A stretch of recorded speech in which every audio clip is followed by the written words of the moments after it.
Mataas ang moral at mukhang hindi kayang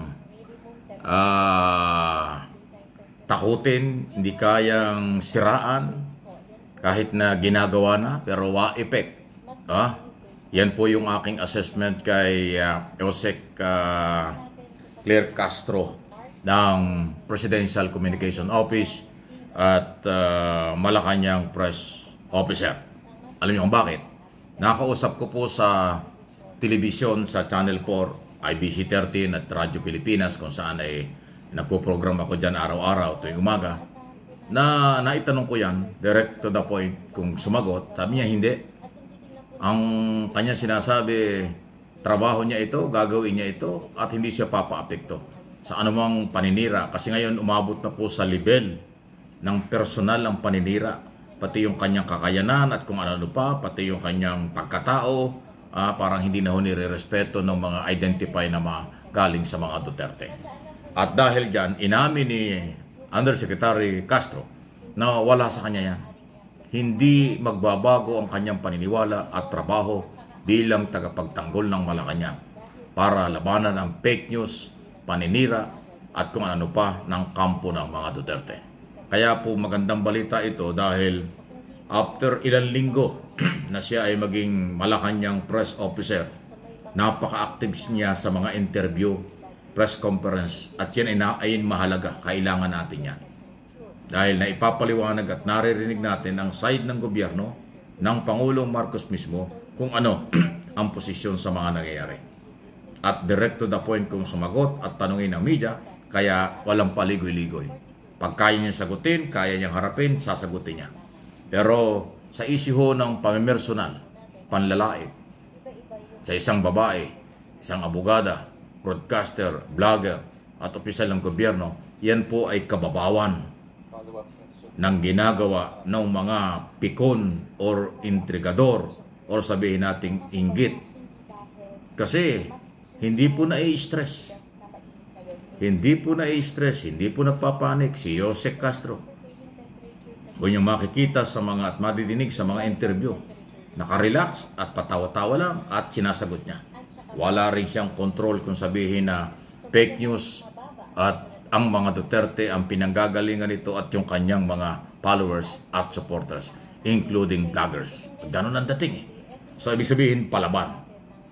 Meron siyang go signal, meron siyang approval, coming from the Malacanang, na gawin ang lahat. Basta may pagtanggol ang gobyerno, may pagtanggol ang Pangulo at itama ang mga balita, huwag tumigil na labanan ang fake news. Ganon po ang kanyang dating sa aking personal analysis at opinion sa aking pag-i-interview sa kanya. Okay, doon sa telebisyon. Inire-relay ko po sa inyo at alam ko namang nadinig doon ng iba yan. Inuulit ko lang ho na iparating ito at suportahan natin ang bagong tagapagtanggol ng Malacanang dahil nasa tamang direksyon ang kanyang galaw. Pangalawa, yung kanyang talino at tapang na sagutin ng kahit na sino, yan po ang kailangan talaga bilang Malacanang press officer at undersecretary ng PCO. Yun po ang posisyon. Okay? Very active sa interview. Pag may oras siya, may panahon, sinasagot niya. Hindi siya katulad ng ibang tagapagsalitang namimili ng kausap, namimili na ng kung saan nagpapa-interview. Siya hindi. Ibig sabihin yan, sagrado ang approval niya at suporta ng Pangulo at ng Office of the President. Pangkalahatan. Ganun po yan eh. Kasi kung limitado siyang magsalita, limitado ang mga topic na kanyang tinatalakay, ibig sabihin yan, walang 100% support at limitado rin ang kanyang kapangyarihan.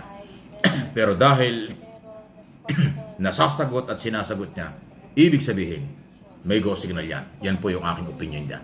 Pag halimbawa sa ibang departamento, halimbawa foreign policy, sabi niya, bahala na dyan ang DFA secretary. Ganun eh. Pinapasa niya sa secretary at departamento, tama yun. Pero pag halimbawa, Office of the President, malawak yan, ay sasagutin niya. At kahit anong batikos, paninira ng kampo ng mga anti-Marcos, na alam natin kung sino yan, hindi siya nasisira doon at hindi siya apektado doon. Focus at nakatutok siya sa kung anong trabaho ibinigay sa kanya ng ating Pangulo. Mukhang nabibitin pa nga siya doon sa mga media interview sa Malacanang eh. Kasi meron pa rin siyang panahon at active pa rin siya doon sa kanyang social media account o channel. Ayun ho ang dumarating. O di ba? Kaya ayos. Yan ang kailangan natin. At yung araw-araw na press conference sa Malacanang. O katulad nito, parang merong ongoing press conference o merong ginawa na naman. Ano sila sabi? Nakahanda naman siya magtanong. Tanungin ng media. Umaga po, Yusek. Ma'am, merong lumabas na news article saying na nag-issue na raw ng red notice ang Interpol. Oh, red notice daw. Tingnan natin nga kung anong sagot niya. Red notice, isabihin nagpapahayag na ang ICC na may warrant of arrest. Ayan, pakinggan natin kung anong sagot. Wala pa po tayo natatanggap na anumang communication patungkol sa red notice. At nakausap din po natin si ASEC Nico from the DOJ. At as of now, tinitignan din po nila ang kanilang mga records. As of now, wala pa po natatanggap na anumang communication patungkol siya. But any new guidance po from President Marcos or ES Bersamin about the case of PRRD in ICC? Okay, may lumabas na mga balita na meron nang na-issue na warrant of arrest. Pero as of now, sabi nga natin, hindi po namin ma-confirm agad-agad kung wala pa po kaming physical copy ng warrant of arrest. Ang sabi po kasi ng DOJ, since hindi po tayo miyembro ngayon ng ICC, may mga options po kasi ang ICC kung paano nila ito ipapaserve. Kung nagkataon po kasi tayo miyembro, pwede po itong ipadaan sa opisina po ng Pangulo o kaya po sa DOJ o kaya sa DFA. Pero maaari pa rin po tayong ituring ng ICC bilang miyembro at maaaring gawin po yung binanggit ko po mga procedure. Pero nasa kanila po ito kung ito po ay ipapadaan nila mismo doon sa bansa kung nasaan yung taong kanilang kung gustong iserve ng warrant of arrest. Ganon. There's no change. So, ibig sabihin, pwede palang hulihin si Duterte kung halimbawa nasa China. Ganun pala yun. Hindi pa makikipag-cooperate sa ICC unless it's requested by Interpol. Yes, sa Interpol po tayo makikipag-ugnayan kung hihingin po ng Interpol ang tulong ng gobyerno, ng pamahalaan. Ma'am, additional point lang. May I have your reaction on the statement of former President Duterte? Sabi niya kasi, what was my sin? I did everything in my time so Filipinos can have a little peace and tranquility. And, well, probably he was joking. He also asked OFWs from Hong Kong na mag-contribute daw ng something para itayo na lang siya ng monumento. Siguro po ang pagdedeklara ng isang tao na hero, dapat hindi po siya ang nagsasabing taong bayan, nagsasabi kung siya ay naging hero at paggawan siya ng monumento. Ngayon, patungkol naman po doon sa sinasabi niya na wala siyang kasalanan, marami na po tayong nadinig. Siya mismo po ang umamin sa hearing sa Quadcom at saka sa Senado. Marami siyang inamin. Unang-una, sinabi niya na he encouraged, he ordered the police officers to encourage the suspect to fight. For what? Anong purpose nun? Ang sabi niya, inamin niya, para magamit din yung depensa.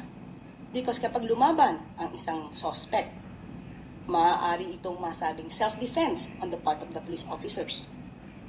Pero hindi dapat ganoon ang gawin. There should be a due process. Iyo. We have to give dapat the yung suspect, karapatang any accused, the right rule of law for this due process. Hindi tayo dapat laging cut the process. At ang sabi niya, bakit daw ginawa yun?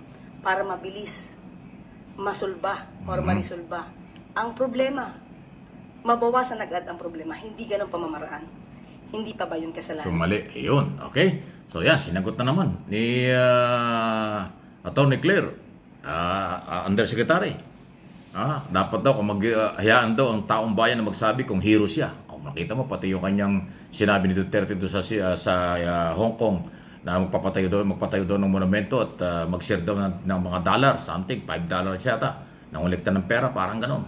Ay, yan na yung mga sagot. Sabi ko sa inyo, fighter din eh. Lahat ng anggulo, lahat ng tanong, sinasagot ng bagong tagapagtanggol ng Palasyo ng Malacanang against Duterte mismo o kahit na sino sa mga Duterte. Yan ang kailangan natin. Yan ang kailangan nyo. Okay? para naliwanagan ang lahat ng isyu mula mismo sa itinlaga ng Pangulong Marcos Jr. para siya ipagtanggol at yan nga po sa katauhan ni Jose Castro. Any comment, reaksyon? Malaya po kayo.